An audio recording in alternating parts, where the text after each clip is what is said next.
ज्योतिष और जीवन में आपका स्वागत है। श्री गुरुचरणों में नमन कर श्री गणेश की वंदना करता हूं।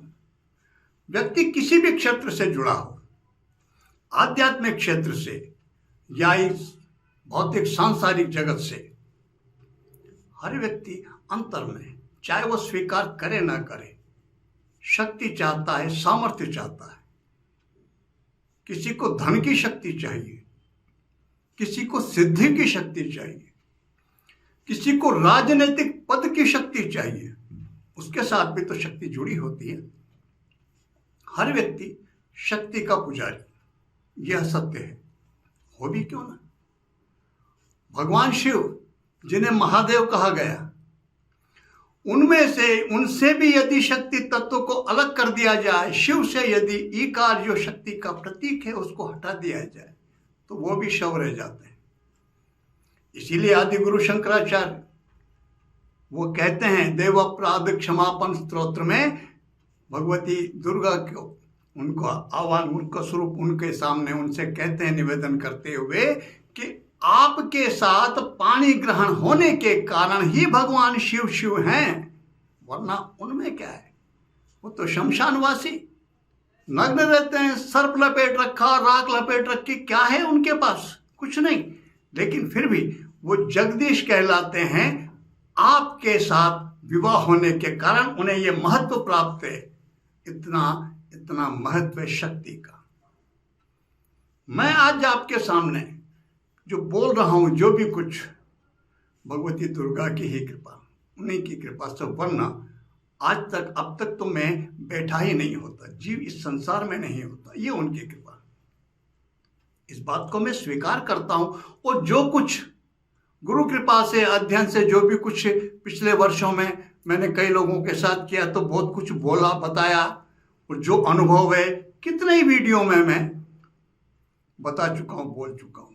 विडंबना क्या है?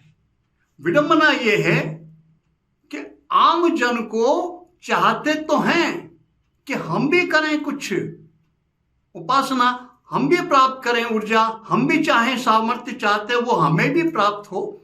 लेकिन फिर बात आती है किसी की, उसने वो कहा था, उसने वो कह रखा, अगर थोड़ा सा भी हो जाए तो ये हो जाता है, वो हो जाता, पता नहीं कितनी बात, भ्रमपूर्ण स्थिति, संशय। और वो संशय कुछ करने नहीं देता। और वो संशय यदि कोई व्यक्ति करता भी है कुछ, तो उस संशय के कारण कोई परिणाम भी नहीं आता। भगवान कृष्ण ने गीता में कहा, यो संशय विनश्यति, जो संशय में रहता है वो नष्ट हो जाता है। भ्रम में नहीं रहना चाहिए। और हमारे यहाँ विडंबना ये है, कोई व्यक्ति कुछ भी कह देता है। कोई भी विवाहिता स्त्री हो, वो चाहती है मुझसे पूर्व मेरे पति को सम्मान दिया जाए। और शक्ति उपासना में, भगवती दुर्गा की उपासना, उनकी कृपा यदि चाहिए, तो फिर उनके जो पति हैं शिव, उनकी उपासना, पहले उनको नमन करना आवश्यक है। ये मैंने बोला कुछ वीडियो में, तो 2 कमेंट्स में कुछ तो ज्ञानवीर आते हैं, कुछ ज्ञान के सागर आते हैं, कुछ सिद्ध पुरुष आते हैं, कई आते हैं, कई तरह के व्यक्ति आते हैं। ये तो सोशल मीडिया है। तो वो 2 बार कमेंट वो एक ही व्यक्ति ने किए या अलग अलग ने, ये मुझे नहीं ध्यान, लेकिन उसमें ये लिखा, दुर्गा तो कन्या है, अविवाहित है वो, आप उनको शिव का पति कैसे बता रहे हो। अब कोई भी व्यक्ति इस कमेंट को पढ़ेगा तो मन में संशय तो उत्पन्न होगा कि ये क्या, ये तो बोल रहे हैं कि पहले दुर्गा उपासना करना तो पहले शिव को नमन करो पति के रूप में, और ये किसी व्यक्ति ने ये कहा है कि वो तो कन्या है, कुमारी है, आप पति कैसे बता रहे हो शिव को उनका। और नवरात्रा में हम जो है तो कन्याओं का भोजन कराते हैं, तो जोड़ देते कहीं ना कहीं। एक मन जो जानकारी जिनको नहीं, वो भ्रमित तो हो ही जाता है। तो विषय में आगे बढ़ने से पहले इस भ्रम को थोड़ा सा दूर करता हूं, उसके बाद फिर दुर्गा उपासना के सहज सरल, भगवती दुर्गा की उपासना में प्रधानता वो श्री दुर्गा सप्तशती, 700 मंत्र हैं उसमें, उनका पठन, उनका पाठ, उनका विधान क्या है, सरल सरल क्या क्या उनके प्रयोग हैं, वो एक बात की स्थिति जो उनको नहीं कर सकते, उसके पहले जो बिल्कुल प्रारंभिक स्तर से शुरू करना चाहते वो क्या करें, सारी चर्चा। पहले उस भ्रम को दूर करता हूँ कि वो वाकई में सच में वो कन्या हैं, अविवाहित हैं या उनके पति हैं भगवान शिव, ये भ्रम। तो एक पुस्तक, एक ग्रंथ, ये श्री भैरव सर्वस्व, यह पुस्तक ये पीताम्बरा पीठ दतिया से प्रकाशित है। जो भी शक्ति उपासना में संबंध रखते हैं थोड़ा सा, जो दतिया की जो पीताम्बरा पीठ, अपना महत्व है उसका। ये श्री राधा रमन जी दुर्वार की लिखित इस पुस्तक के पृष्ठ नंबर 7 पर लिखा है, परारहस्य तंत्र के अनुसार दुर्गा के पति भगवान शिव का नीलकंठ स्वरूप है, और यही मैं बताया, ये मैं कई वीडियो में बोल चुका हूं। चलिए छोड़े, ये क्यों मान सकते हैं कि ये कौन, ये कौन सा, कहाँ, मतलब कौन सा ग्रंथ, हम नहीं मानते इन लेखक को, कहीं हो सकता है नहीं। जो ज्यादा ज्ञानवीर होते हैं, ज्यादा बड़े सिद्ध होते हैं, वो छोटे मोटे ऐसे स्थानों क्यों मानेंगे साहब, बात भी सही है। चलिए फिर बात करते हैं। अब प्रमाण देता हूं ऐसा, ये जो ग्रंथ, ये जो पुस्तक, यही है मेन श्री दुर्गा सप्तशती। इस दुर्गा सप्तशती में सबसे पहले दुर्गा सप्तशती 700 श्लोक, सबसे पहले 7 मंत्र हैं जिन्हें सप्त श्लोकी दुर्गा कहा गया है। उसका संकल्प छोड़ते हैं तो क्या बोलते हैं, उसका सप्त श्लोकी की दुर्गा का हम तो सबसे पहले प्रारंभी उनसे होता है। हम बाद में जाएं, 700 श्लोक का पाठ तो बाद में करेंगे। सबसे पहले जब सप्त श्लोकी दुर्गा आप खोल के देखेंगे तो उसके अंदर जो संकल्प है, ओंग से श्री दुर्गा सप्त श्लोकी स्तोत्र मंत्र श्री नारायण ऋषि अनुष्टुप् श्री महाकाली महालक्ष्मी महासरस्वती देवता प्रीत्यर्थम श्री दुर्गा सप्त श्लोकी पाठे विनियोग। ये तो महाकाली महालक्ष्मी महासरस्वती, वो तो तीनों विवाहिता हैं। महाकाली के पति महाकाल, महालक्ष्मी के पति भगवान नारायण, महासरस्वती के भी वो ब्रह्मा जी, ये उनका स्वरूप बताया गया है। ये दुर्गा सप्त श्लोकी के संकल्प में ही यह बात है। चलिए हम आगे बढ़ते हैं। प्रधान रूप से देखा जाए तो दुर्गा पाठ का महत्व पूर्ण कब माना जाता है, जब हम सिद्ध कुंजिका स्तोत्र का पाठ करते हैं। सिद्ध कुंजिका स्तोत्र, इसी का क्या कहा गया, शृणुदेव प्रवक्ष्यामि कुंजिका स्तोत्रम उत्तमम येन मंत्र प्रभावेन चंडी जाप शुभ भवेत्। इसके मंत्र के प्रभाव से ही चंडी जाप अर्थात इनका पाठ शुभ होता है, ये कहा गया। सप्त श्लोकी सप्तशती कुछ भी करें, लेकिन यह सिद्ध कुंजिका स्तोत्र का पाठ बहुत महत्वपूर्ण है। और इसी सिद्ध कुंजिका स्तोत्र के अंदर इनमें जो है ना भगवान भगवती का जो 9वां मंत्र है, वो इसी में अहंकारी सृष्टि रूपाय ह्रींकारी प्रतिपालिका क्लींकारी काम रूपेण बीज रूपे नमोस्तुते चामुंडा चंड घाती च ययकारी वरदायिनी विच्चे चा भयदा नित्यम नमस्ते मंत्र रूपिणी। भगवती का कहा गया कि आपका जो 9वां मंत्र है, आप उसी का स्वरूप, वो आप ही का स्वरूप है। दुर्गा के यही तो कहा गया। अगली पंक्ति क्या है, अगली पंक्ति है धांग धींग धूंग धुर्जटे पत्नी वांग बिंग मूंग वागदेश्वरी। वो अगली पंक्ति में कहा गया कि आप धुर्जटे किसका नाम है, धुर्जटे नाम है भगवान शिव का, आप उनकी पत्नी हैं, वाक्य अधिष्ठात्री हैं। ये किसमें कहा गया है, सिद्ध कुंजिका स्तोत्र में। ये कहता है कि हे भगवती, आप भगवान शिव की, आप धुर्जटे की पत्नी हैं। और ज्ञान वीरा के कोई ज्ञान बगाड़ देता है कि आप वो तो अविवाहिता हैं, आप उनको, उनके पति शिव को, आप ऐसे लोगों का क्या करें। आपको मैं एक बात स्पष्ट कर देना चाहता हूं, ऐसे लोगों को मैं कोई उत्तर नहीं देना चाहता। मैं उनको उत्तर नहीं दे, ऐसे व्यक्तियों को उत्तर नहीं दे रहा हूं मैं, उसके ऊपर कमेंट का, ऐसे लोगों कमेंट का मैं इसलिए स्पष्ट कर रहा हूं। मेरे चैनल के जो दर्शक हैं प्रभुत्व से बहुत से ऐसे हैं जो नए हैं, पुराने जो समझते हैं उनको तो नहीं, नए हैं वो भ्रम में ना पड़े, उनका भ्रम दूर करने के लिए। वरना ऐसे जो कमेंट करते हैं इनको मैं क्या समझता हूं, मैं स्पष्ट कर चुका हूं आपको पहले। कुछ तो भी बड़ा स्पष्ट दावे के साथ कहते हैं, आप कैसे बता रहे हो, वो तो कन्या है।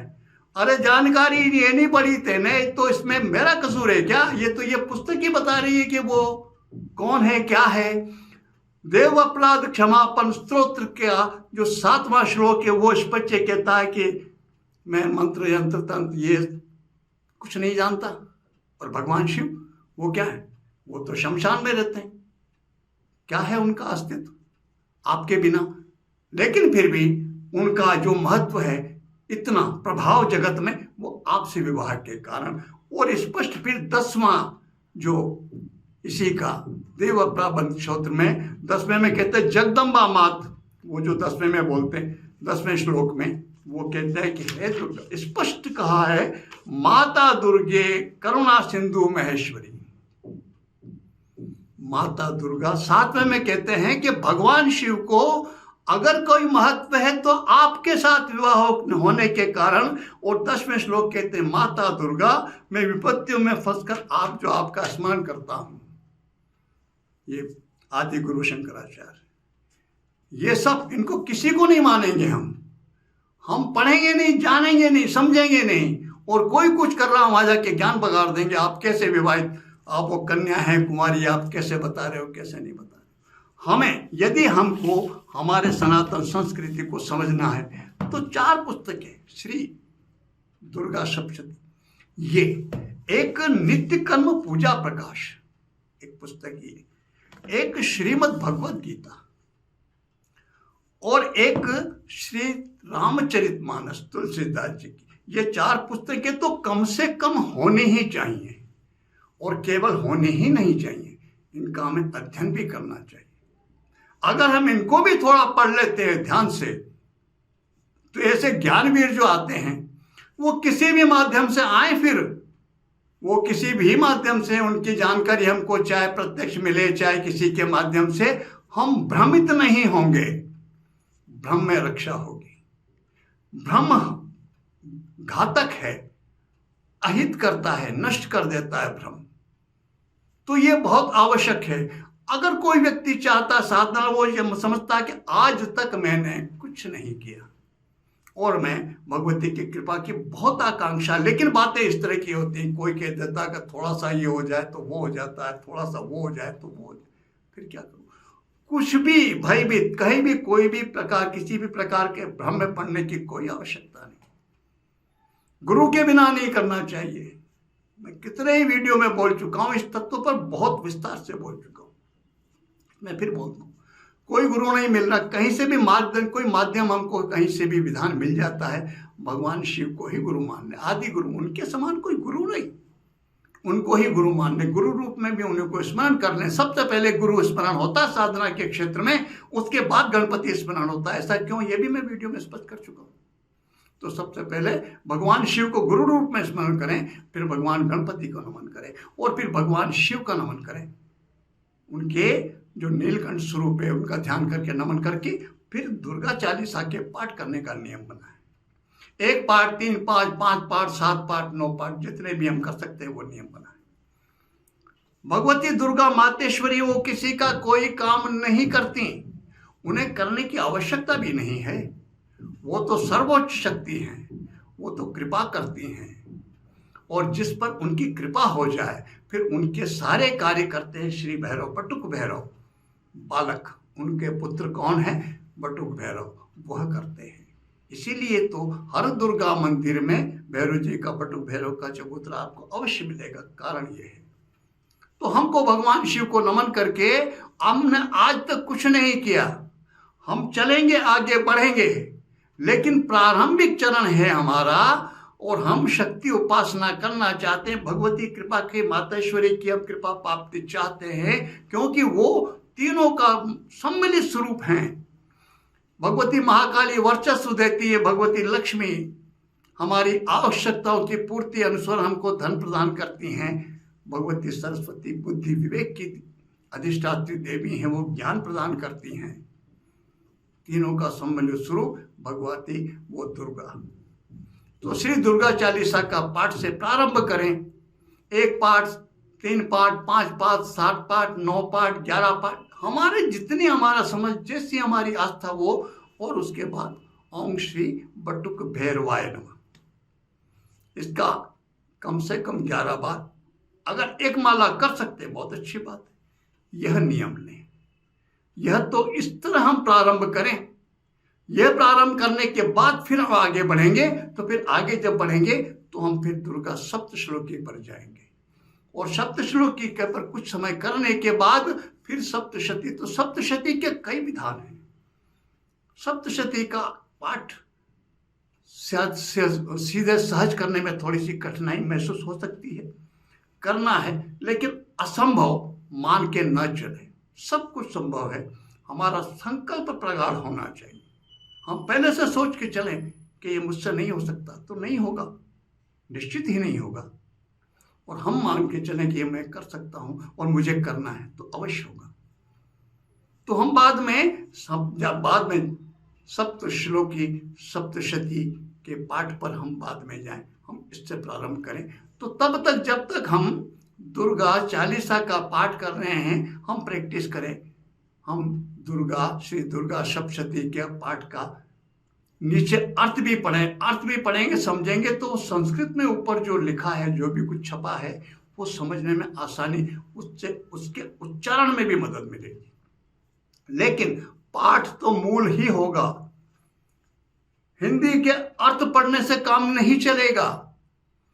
ये जो मंत्र विज्ञान है, इनका अर्थ पढ़ना, अर्थ को समझना और बात है। मूल रूप से वो जो प्रभाव परिणाम जो आते हैं ना, वो उस ध्वनि के आते हैं जो मंत्र के जाप, मंत्र के उच्चारण से निकलती, वो जो संयोजन है वह प्रभावी है। बहुत से कई प्रश्न कर लेते हैं, हिंदी में पढ़ सकते हैं क्या? हिंदी में पढ़ना अर्थ को समझने के रूप में सहायक हो सकता है, लेकिन परिणाम चाहिए तो चाहे वो स्तोत्र हो, कनकधारा स्तोत्र हो, गणपति का स्तोत्र हो, कोई भी अथर्वशीर्ष हो या दुर्गा सप्तश्लोकी हो, सप्तशती हो, कुछ भी हो, पाठ तो मूल ही होना चाहिए। अर्थ केवल समझने में, और वास्तविकता ये है, सत्य तो ये है कि जो ध्वनि है, जो मूल तत्व है, मंत्र में जो गहरा रहस्य छुपा है, उनके वास्तविक अर्थ को समझना बहुत मुश्किल है, दुरूह है, बहुत कठिन। समझने का प्रयास भी नहीं करना चाहिए, उस पर ध्यान ही ना दें। वो भगवती की कृपा होगी तब वो व्यवस्था करेगी अपने आप समझने से। हम अपनी तरफ से ना करें, अपनी तरफ से तो हम श्रद्धा रख करके और पाठ करें और स्पष्ट करके चले मन में। आप विश्वास करके चले, वो तो माँ है, वो क्यों अहित करेगी? कुछ भी दोष हो जाए, कुछ भी उल्टा सीधा कैसा ही आए, हम गलत सलत बोलना शुरू करेंगे और फिर सही पर पहुंच जाएंगे। प्रारंभ तो करें, शुरू तो करें। दिक्कत वहां पर आती है, कोई भी व्यक्ति यदि किसी दुर्भावना के कारण, किसी का अहित करने के कारण का लक्ष्य लेकर के उस संकल्प से कोई भी चाहे, फिर तो वो दुर्गा चालीसा का ही पाठ करे, वहां पर भी समस्या उत्पन्न हो सकती है। केवल अपने कल्याण की और अपने रक्षा की कोई समस्या भी आ गई। मेरे साथ जो समस्या आई, मैं शक्ति साधना से जुड़ ही इसलिए पाया। यदि वो घटना नहीं घटती तो शायद हो सकता है कि मैं दुर्गा उपासना से नहीं जुड़ता। एक सन 1975 के आसपास जब मेरी हत्या की किसी ने योजना, मेरा कोई लेना नहीं देना नहीं, सब पहली बार मैंने जब बात इस तरह की, एक सक्षम व्यक्ति, बहुत आज की तारीफ थोड़ी बहुत है, उस समय तो कुछ भी नहीं थे, कोई अस्तित्व नहीं था, कौन बचा सकता था। तो एक मेरे पास किसी का एक कृपा थी, उस व्यक्ति की, एक प्रयोग दुर्गा का नोट किया हुआ था, करवाया था मुझे, और वो मैंने किया, और उसके करने के 3 दिन बाद मेरा ट्रांसफर हो गया। समझ में नहीं आई बात, लेकिन मेरी उस आस्था कम नहीं हुई। भगवती की पता नहीं क्या इच्छा है, शायद कुछ। ट्रांसफर होने के 3 महीने बाद उस व्यक्ति की हत्या हो गई। मैंने तो ये कहा था, यथा योग्यम तथा कुरु, यदि मैं निर्दोष हूं तो मेरी रक्षा करो। मैंने ये नहीं कहा था कि किसी का हित करना या उसको कर देना, नहीं, बिल्कुल नहीं। मैंने प्रार्थना ये की थी कि मैं इस समस्या में हूं, ये संकट मुझ पे आया है, यथा योग्यम तथा कुरु। भगवती को हो सकता है यही एक रास्ता उपयुक्त लगा होगा, इसमें मैं क्या कर सकता हूं। मेरी प्रार्थना तो क्या थी, हे मां मेरी रक्षा करो। तो अपने हित की कामना, अपने रक्षा की कामना मातेश्वरी से करिए। आप निर्दोष हैं, निश्चित रूप से आपकी रक्षा होगी, आपका हित साधन होगा। अगर हमने किसी भी दुर्भावना के कारण किसी के अहित की प्रार्थना करके कुछ भी किया तो वहां पर समस्या हो सकती, उससे बचें। तो हम इसमें दुर्गा चालीसा से प्रारंभ करते हैं और दुर्गा सप्तश्लोकी सप्तशती और उसके विस्तृत कई विधान हैं, कई अनुभूत प्रयोग हैं जो हमारी आकांक्षाओं को, कामनाओं को पूरा करते हैं, हमें सारी समस्याओं से बचाने की क्षमता रखते हैं, सामर्थ्य रखते हैं। चर्चा करेंगे अगले वीडियोज में। आज के वीडियो में इतना ही। भगवती मातेश्वरी जगदम्बा दुर्गा आप सब पर कृपा करें, इसी प्रार्थना के साथ मैं आप सबको नमन करता हूँ। नमस्कार।